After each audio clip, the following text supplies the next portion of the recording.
Hello everyone, this side Preet Kamal. I wish you all are fine and safe at your places. Today, I will be discussing about the subject details of PLC, that is Programmable Logic Controller. But before starting with the subject details, I would like to tell you that today we will discuss about the sequences, and that is a very important topic जो हम लोगों ने अभी discuss करना है पीएलसीज के अंदर। तो सीक्वेंसर की अगर हम सिंपली बात करते हैं तो सीक्वेंसर क्या होता है? सीक्वेंसर जो है इट इज बेसिकली, जो इसका नाम है उससे आप लोगों को क्लियर हो रहा है कि जो सीक्वेंसर है हमारा वो किस तरह से वर्क करता है, राइट? तो सीक्वेंस, तो जो भी इंस्ट्रक्शंस जो हैं हमारी जो सीक्वेंस में वर्क करती हैं उन्हें हम सीक्वेंसर बोलते हैं, राइट? तो अब जब भी हमें ज़रूरत हो किसी भी तरीके के जो इवेंट्स हैं उन्हें जब हम सीक्वेंस में परफॉर्म करना चाहते हैं तो उसे हम क्या बोलते हैं? सीक्वेंसर को यूज करते हैं हम उसे चलाने के लिए, उसे वर्क करवाने के लिए, राइट? तो अब सीक्वेंसर जो है समटाइम्स क्या होता है कि जब हम कोई भी ऑपरेशन परफॉर्म कर रहे हैं तो जो ऑपरेटिंग पैटर्न है when it is it can be used whenever a repeatable operating system is required, right? तो जब भी हमें रिपीटेडली कोई काम करना है या एक ही काम को अलग अलग तरीकों में स्टेप्स में करना है, सीक्वेंस में करना है, जैसे हम अगर for example machine, washing machine use कर रहे हैं, ऑटोमेटिक वॉशिंग मशीन है, तो उसमें सारे स्टेप्स जो हैं वो क्या हैं? फिक्स्ड हैं, राइट? तो हमें वो फिक्स्ड स्टेप्स के हिसाब से ही हमें अपना वर्क जो है वो परफॉर्म करना पड़ता है। अब वो फिक्स्ड स्टेप्स क्या हैं हमारे कि पहले पानी फिल होगा, फिर उसके बाद आप उसमें जो भी अपना जो सर्फ है या whatever you are using to wash the clothes, ठीक है, वो उसमें डाल रहे हो। फिर उसके बाद वो वर्क करेगा, मतलब मूव करेगा, round and round will move, right? मतलब वो वॉश करेगा। Then after it will drain, then after it will rinse, rinse means सुखाएगा उन कपड़ों को, राइट? तो उसके बाद फिर after particular time, particular time of span of time, तो वो आपकी मशीन जो है वो वर्क करना बंद कर देगी, स्टॉप हो जाएगी, और उसके बाद अपने क्लोथ्स निकाल कर आप उसको यूज कर सकते हो।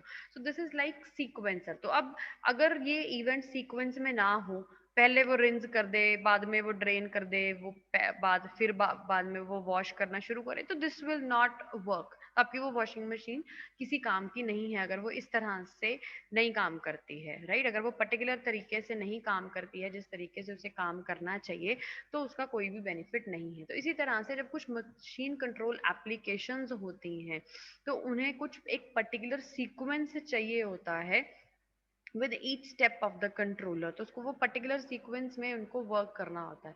तो a different operation to be performed the programming element, जब हम कुछ कोई डिफरेंट ऑपरेशन जो है जब वो परफॉर्म करते हैं प्रोग्रामिंग एलिमेंट में, तो इस टाइप का जो कंट्रोल होता है, द प्रोग्रामिंग एलिमेंट, फॉर इस टाइप के कंट्रोल के लिए जो प्रोग्रामिंग एलिमेंट हम लोग यूज करते हैं उसे हम बोलते हैं सीक्वेंसर, या उसका दूसरा नाम है ड्रम कंट्रोलर। ठीक है, तो ड्रम कंट्रोलर भी बोल सकते हैं और सीक्वेंसर भी बोल सकते हैं उसको।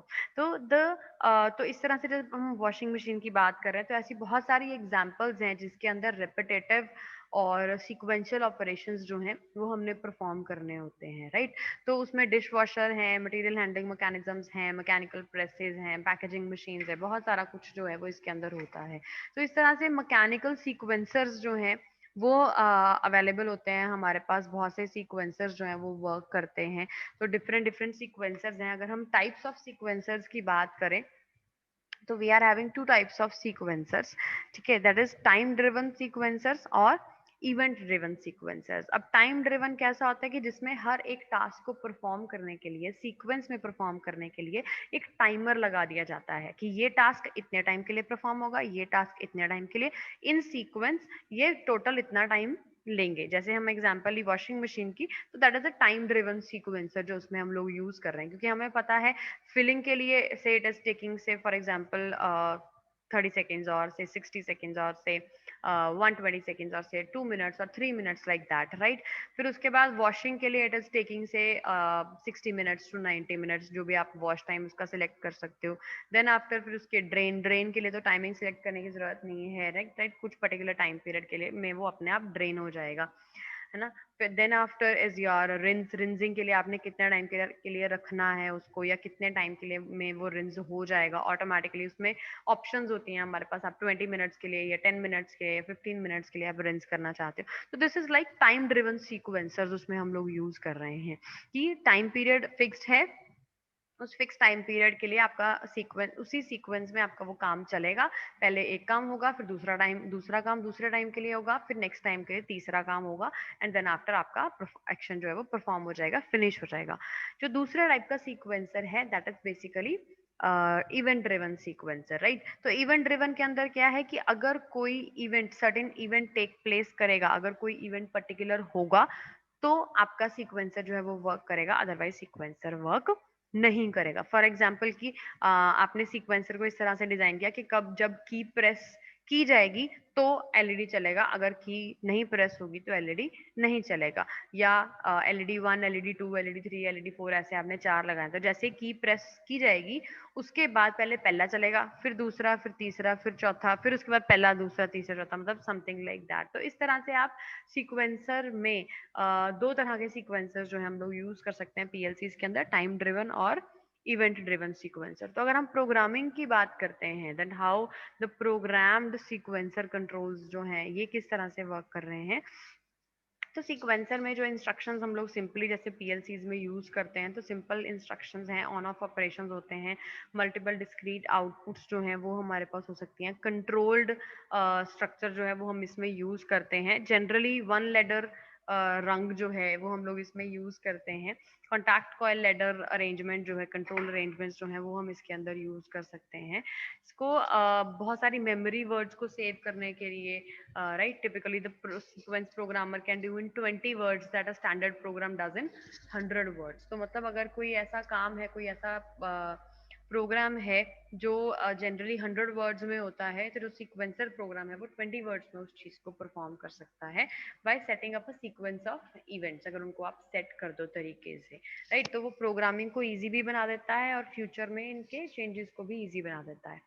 तो अगर हम सीक्वेंसर आउटपुट इंस्ट्रक्शन की बात करें तो बहुत सारी इंस्ट्रक्शंस हैं। बेसिकली जो सीक्वेंसर इंस्ट्रक्शंस हैं वो हम मेनली 3 इंस्ट्रक्शन सीक्वेंसर के लिए जो है वो यूज करते हैं। SQO that is output, right, SQC controlling के लिए, SQL, राइट। तो इस तरह से फिर जो SQO है उसमें जो आपका सीक्वेंसर फाइल जो डेटा स्टोर करती है वो कंट्रोलिंग आउटपुट्स का डेटा जो है वो स्टोर करती है। फिर SQC में रेफरेंस डेटा स्टोर करती है फॉर द मॉनिटरिंग पर्पसेस, की मॉनिटरिंग अगर करनी है आपने किसी इवेंट की कि वो कैसे काम कर रहा है, कैसे नहीं कर रहा है।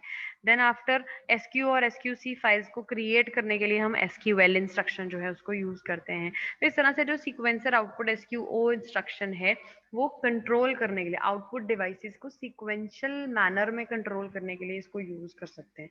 तो जो डिजायर्ड सीक्वेंस ऑफ ऑपरेशन है that is stored in a data file और एरे। तो किस सीक्वेंस में वो काम होना चाहिए उसको एक फाइल में या एरे में उसको स्टोर करके रख दिया जाता है, and this information is then transferred sequentially to the output, turn by turn.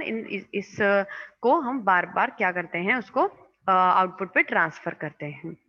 जो सीक्वेंसर इंस्ट्रक्शंस है जनरली रिटेंटिव होती हैं कि जो उनकी रिटेन करके रखती हैं अपनी वैल्यू को, ठीक है।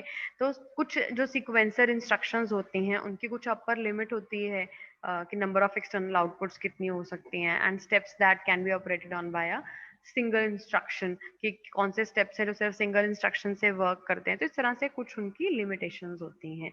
But most of the sequencer instructions या मेनी सीक्वेंसर इंस्ट्रक्शंस वो सीक्वेंसर को ऑटोमेटिकली स्टेप 1 पे जो है वो रीसेट कर देती हैं on the completion of the last sequence step, कि मतलब वो जो इवेंट है आपका वो कंटिन्यूसली चलता रहता है जब तक आप उसको बंद नहीं करते। तो एक बार आपकी सीक्वेंस ऑफ इंस्ट्रक्शंस खत्म हो गई फिर वो शुरू से शुरू कर देता है उस चीज को, right. Other instructions provide an individual reset control line और कॉम्बिनेशन ऑफ द बोथ। तो मतलब कोई और लाइन हम उसमें न्यू रंग जो है उसको यूज करके तो फिर हम इसमें थोड़े से चेंजेस कर सकते हैं कि अगर आप कंट्रोल लाइन जो है इंडिविजुअल को अगर आपने रीसेट करना है या आप कॉम्बिनेशन ऑफ दोनों चीजों का भी यूज कर सकते हो कि कभी ऑटोमेटिक हो जाए, कभी या इतने टाइम के लिए ऑटोमेटिक हो जाए और उसके बाद 3 बार ये चले फिर उसके बाद वो रीसेट हो जाए, तो समथिंग लाइक इस तरह से आप उसको कॉम्बिनेशन में भी यूज कर सकते हो जैसे मर्जी, राइट। तो अगर हमने जब सीक्वेंसर को प्रोग्राम करना है तो डेटा जो है वो कैसे एंटर करते हैं, कंसेक्टिव मेमोरी वर्ड्स में एंटर करते हैं। कंसेक्टिव मीन्स साथ की साथ, एक के बाद एक, ठीक है, कंसेक्टिवली उसको ऐड करते चले जाते हैं मेमोरी वर्ड्स के अंदर। तो ये जो मेमोरी वर्ड्स जो कंसेक्टिव होते हैं, जो इकट्ठे होते हैं सारे एक के बाद एक होते हैं, उन्हें हम क्या बोलते हैं, या वर्ड फाइल बोलते हैं, या फाइल बोलते हैं, या एरे बोल सकते हैं, राइट। तो जो एसक्यूओ इंस्ट्रक्शन है वो सबसे ज्यादा यूज होती है, use to sequentially control the output devices, right. तो जो डिजायर्ड सीक्वेंस ऑफ ऑपरेशन है वो सेव होता है आपकी डाटा फाइल में या एरे में सेव होता है, और ये इंफॉर्मेशन जो है वो सीक्वेंशली आउटपुट्स को ट्रांसफर की जाती है। तो कहता अगर आपका सीक्वेंसर जो है एडवांसेस थ्रू द स्टेप्स, ठीक है, वो ज्यादा स्टेप्स जो है वो ले लेती है, तो डेटा जो है वो ट्रांसफर कर दिया जाता है फाइल और एरे में through a mask to the destination, one word at a time every index of sequencer. कि अगर मान लो उसकी स्पीड ज्यादा है तो या स्टेप्स वो ज्यादा ले रहा है तो उसमें हम मास्किंग का ऑप्शन लगा के फिर वन बाय वन उसको one word at a time के हिसाब से उसको आगे आगे भेजते हैं, राइट। फिर उसके बाद आ गई आपकी main instruction SQO, that is sequencer out instruction, जो हम लोग यूज करते हैं। तो ये क्या इंस्ट्रक्शन है, it can be use to replace the electromechanical drum switches. जो ड्रम स्विचेस हम लोग यूज करते हैं, इलेक्ट्रोमैकेनिकल पोर्शंस जो होते हैं, उसको रिप्लेस करने के लिए हम पीएलसी सीक्वेंसर आउट इंस्ट्रक्शन जो है उसको यूज कर सकते हैं। तो एसक्यूओ इंस्ट्रक्शन जो है वो एक आउटपुट इंस्ट्रक्शन है। ये स्पेसिफिक ऑन ऑफ टास्क जो है उसको परफॉर्म कर सकती है और पैटर्न्स बना सकती है, रिपीटेडली पैटर्न्स जो है वो बना सकती है, बार बार इसको यूज कर सकते हैं, कंटिन्यूसली यूज कर सकते हैं। Exactly like a mechanical drum switch उसकी तरह होती है एग्जैक्टली, ठीक है। बट ये जो है ज्यादा फ्लेक्सिबल होती है कंपैरेटिवली। जैसे हम लोगों ने पढ़ा मास्ड मूव इंस्ट्रक्शन, जो हम लोगों ने पढ़ी थी लास्ट लेक्चर में, राइट। तो in some ways SQO has glorified MVM instruction, तो उसको उसने थोड़ा सा हाईलाइट किया कि मास्ड इंस्ट्रक्शन जो है वो मास्ड वोल्टेज मूव इंस्ट्रक्शन जो है वो भी हम लोग इसमें यूज कर सकते हैं। कि अगर हमारा जो टाइमिंग है या अगर हमारा जो स्पीड है वो मैच नहीं कर रही है इनपुट की सीक्वेंसर की, तो उसमें हम क्या कर सकते हैं, मास्किंग कर सकते हैं। तो मास्किंग करके फिर one by one step by step अपने सीक्वेंसर को आउटपुट पे लेके जा सकते हैं, ताकि हमारी जो आउटपुट जो हमें डिजायर्ड चाहिए वो हमें एज इट इज मिल सके, राइट। तो इसके अंदर अगर हम लोग देखें तो क्या क्या ऑप्शंस अवेलेबल हैं एसक्यूओ के अंदर, सीक्वेंसर आउटपुट के अंदर। वी आर हैविंग फाइल, कि फाइल कौन सी होगी जिसमें जाके वो सेव होगा। मास्क अगर हम करना चाहते हैं तो उसकी क्या वैल्यू है, डेस्टिनेशन क्या है, कितना कंट्रोल है, कितनी लेंथ का डेटा है, कौन सी पोजीशन पे उसको वर्क करवाना है। तो एवरीथिंग जो हम लोग यहाँ पे इसमें यूज कर सकते हैं। मेन ये 6 पैरामीटर्स जो हम इसके अंदर लिखे हुए होते हैं। तो फाइल का क्या मतलब है, address of the data file, जो कि उसको स्टोर करती है, उस डेटा को स्टोर करती है। मास्क मींस वर्ड और हेक्साडेसिमल प्रोग्राम कांस्टेंट, जो हम मास्किंग के लिए यूज कर सकते हैं। Destination is the output of the sequencer, कोई भी valid word address, word level address जो है वो हम लोग यहाँ पे डाल सकते हैं। देन आफ्टर आ गया कंट्रोल। अब कंट्रोल का क्या मतलब है, address of the instruction uses the control file default file 6। इसमें डिफॉल्ट फाइल 6 जो है वो होती है, इसमें एड्रेस होता है इंस्ट्रक्शन का, और वो कंट्रोलिंग के अकॉर्डिंगली कि किस तरह से उसमें कौन सी कंट्रोल आइटम जो है वो होनी चाहिए, कौन सीक्वेंस क्या है, किस तरह से हमने इसको वर्क करवाना है, तो उसका वो कंट्रोलिंग पार्ट जो है वो सारा इसके अंदर होता है, राइट। देन आफ्टर आ गया length. Length means towards the number of positions और स्टेप्स। तो कितने नंबर ऑफ पोजीशंस हैं या कितने नंबर ऑफ स्टेप्स हैं, तो वो सारा जो है वो लेंथ के अंदर सेव्ड होगा। तो अगर हम कंट्रोल फाइल की बात कर रहे हैं, जैसे यहाँ पे हमने ये कंट्रोल इंस्ट्रक्शन देखी, तो वो कंट्रोल फाइल जो है वो इस तरह से वर्क करती है। कंट्रोल फाइल के अंदर 3 वर्ड्स होते हैं, वर्ड 0, वर्ड 1 एंड वर्ड 2। जैसे पहले भी हम लोग ये चीज पढ़ चुके हैं ऑलरेडी कि वर्ड 0, वर्ड 1, वर्ड 2, 3 वर्ड्स का जो है हमारा कंट्रोल पार्ट जो है वो होता है। जैसे हम लोगों ने टाइमर्स में, काउंटर्स में पढ़ा था इस चीज़ के बारे में, टाइमर्स में पढ़ा था, काउंटर्स में पढ़ा था, हर एक चीज़ में। तो इस तरह से सीक्वेंसर के अंदर भी यही सेम चीज़ आ रही है। तो इसमें वो कर क्या रहा है, enable EUEN EUDN EMER ULIN FD। तो इस तरह से ये कुछ 7 जो हैं हमारे, सॉरी 8 जो हमारे कंट्रोल वर्ड्स हैं, और बाकी जो सारे हैं नेक्स्ट जो हैं 0 to 7 जो है, 7 जो है वो रिजर्व्ड हैं। देन आफ्टर वर्ड 1 में क्या होता है, लेंथ कितनी है सीक्वेंसर फाइल की। वर्ड 2 में आपके पास आएगी पोजीशन। अब जो कंट्रोल फाइल, डिफॉल्ट फाइल 6 की हम लोग बात करते हैं, तो वो कंट्रोल ब्लॉक है यहाँ का, SQO का, राइट। तो उसकी जो स्टेटस बिट्स हैं वो रेड कलर में जो लिखी हुई हैं, ठीक है। तो अगर इसको हम एक्सप्लेन करें तो वो क्या है, सबसे पहले है EN क्या है, इनेबल बिट। तो जब आपकी जो कंडीशन है SQL इंस्ट्रक्शन, जब वो ट्रू होगी, राइट, तो जब वो लॉजिक 1 होगा तो आपकी रंग कंडीशन SQL इंस्ट्रक्शन ट्रू होगी। अगर इनेबल होगा तो आपकी SQL इंस्ट्रक्शन वर्क करेगी, अगर इनेबल नहीं होगा तो इंस्ट्रक्शन वर्क नहीं करेगी। डन बिट, जब आपका सीक्वेंसर जो है अपना काम कर चुका है, वो लास्ट वर्ड फाइल में भेज चुका है, जो वैल्यू है उसकी, वो लेंथ में जो उसकी स्टोर हो चुकी है वैल्यू, उसकी पोजीशन उनको पता चल चुकी है, और POS और LEN मतलब पोजीशन और लेंथ की वैल्यू दोनों सेम हो चुकी हैं कि लेंथ कितनी है, टोटल लेंथ कितनी है, कितने टाइम के लिए आपका सीक्वेंसर वर्क करना है। पोजीशन मतलब इस टाइम पे वो कौन सी पोजीशन पे है, कौन से स्टेप पे है, फर्स्ट पे है, सेकंड पे, थर्ड पे, तो वो पोजीशन बताएगी आपको। तो जिस टाइम पे पोजीशन और लेंथ की वैल्यू इक्वल हो जाएगी, सेम हो जाएगी, उस टाइम पे आपकी डन बिट जो है हाई हो जाएगी, वो डन बिट, राइट। तो उसके बाद क्या है, ER, that is your error bit, right. तो एरर बिट क्या है, सेट्स टू लॉजिक 1, कब सेट होगी, जब कोई भी एरर आएगा। एरर इन अ सेंस कि जैसे नेगेटिव वैल्यू आएगी, या कोई जीरो वैल्यू आएगी, या कोई भी मूव्ड और copy into the length parameter. तो लेंथ पैरामीटर में अगर नेगेटिव या कोई जीरो वैल्यू आप स्टोर करते हो, जो सीक्वेंसर की लेंथ है उसमें आप नेगेटिव वैल्यू सेव कर देते हो या जीरो वैल्यू सेव कर देते हो, तो वो आपको एरर देगा। This will be working like an error instruction, right. तो लेंथ आप लोगों को पता चल गई, लेंथ क्या होती है, stores the value of the length parameter, ठीक है। तो number of steps, number of position sequencer कितनी उसने बनानी है, तो मैक्सिमम जो रेंज है उसकी 1 to 255 है for SIM particular type of PLC, like 500 series वाला जो PLC है। और जो POS है यानी कि पोजीशन है, उसमें क्या आएगी आपकी, it will store the current position, जो प्रेजेंट पोजीशन है उसकी। जैसे हम टाइमर्स और काउंटर्स के अंदर करते हैं प्रीसेट और एक्यूमुलेटेड वैल्यू। तो प्रीसेट मतलब उसकी मैक्सिमम वैल्यू कहाँ है, जहां तक उसने जाना है, राइट। और एक्यूमुलेटेड वैल्यू का मतलब प्रेजेंटली उसमें क्या वैल्यू उसकी चल रही है, कौन से नंबर का काउंटर पे वो वर्क कर रहा है, या किस पर्टिकुलर टाइमिंग पे वो वर्क कर रहा है, राइट। तो इसी तरह से जो बाकी इंस्ट्रक्शंस हैं उसकी,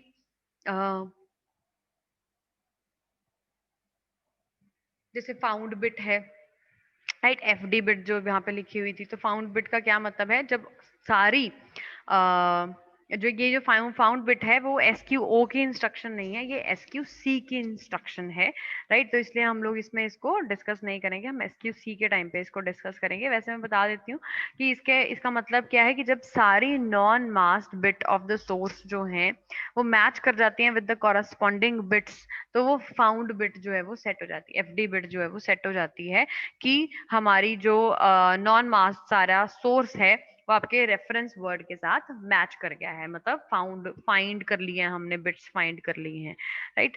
तो ये चीजें जो है वो हम लोग यहाँ पे यूज करते हैं। ये बेसिक जो SQO इंस्ट्रक्शन है वो इस तरह से वर्क करती है, टोटल लेंथ के हिसाब से, पोजीशन के हिसाब से, मास्क क्या यूज करना है, फाइल नेम क्या है, कौन सी डेस्टिनेशन पे सेव करना है, और कंट्रोल हम कौन सा यूज कर रहे हैं, that is basically R6 colon 0 जो कंट्रोल हम लोग यूज करते हैं। डिफॉल्ट फाइल 6 नंबर जो है वो एज अ कंट्रोलर जो है वो यहाँ पे यूज होती है, कंट्रोल इनपुट जो है वो हमारी यूज होती है। तो जो वर्ड लेवल एड्रेसेस हैं, they are use to address the value of 16 bit words, right. Then to read the value of the length और position word of the control file, ठीक है, तो SQO इंस्ट्रक्शन जो है वो हम लोग यूज कर सकते हैं, राइट। तो यहाँ पे क्या है, लेंथ ऑफ सीक्वेंसर फाइल कितनी है, पोजीशन उसकी करंट पोजीशन जो है वो क्या है। तो इस तरह से R6 कॉलन 0 डॉट लेंथ या R6 कॉलन 0 डॉट पोजीशन। तो इस तरह से हम लोग उसको फाइंड आउट कर सकते हैं। या /8 की that is referencing bit 8 in the length of the word of the instruction to element 0 है ना। तो कंट्रोल है, डेस्टिनेशन है, तो ये सारी चीजें एसक्यूओ इंस्ट्रक्शन के अंदर वर्क करती हैं। तो जैसे हम लोग ऑलरेडी पढ़ चुके हैं कंट्रोल का मतलब क्या है और डेस्टिनेशन का मतलब क्या है, तो ये वही सेम चीजें हैं। अब मास्क क्या है? Mask as we all know, हम लोग पढ़ चुके हैं इसके अंदर। मास्क की वैल्यू है कि जिन बिट्स को हम लोग आगे ट्रांसमिट करना चाहते हैं उन्हें हम 1 के साथ 1 मास्क दे देंगे।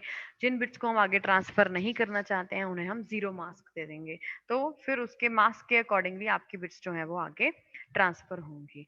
तो फाइल और एरे जैसे हम लोग देख चुके हैं कि फाइल क्या है, एक पर्टिकुलर वर्ड लेवल का एड्रेस है that defines the starting word of the sequencer data file or array, right. तो स्टार्टिंग वर्ड के बारे में बताता है कि कहाँ से इसका सोर्स जो है वो कहाँ से स्टार्ट हो रहा है, शुरू कहाँ से हो रहा है, कौन सा फाइल नेम है, कौन सी इंस्ट्रक्शन है जो हम लोग यूज कर रहे हैं for the SQO instruction to work, right. तो इस तरह से एसक्यूओ इंस्ट्रक्शन जो है वो हमारी वर्क करती है। मान लो कि उसकी टोटल 4 पोजीशंस हैं, तो इट विल स्टार्ट फ्रॉम 0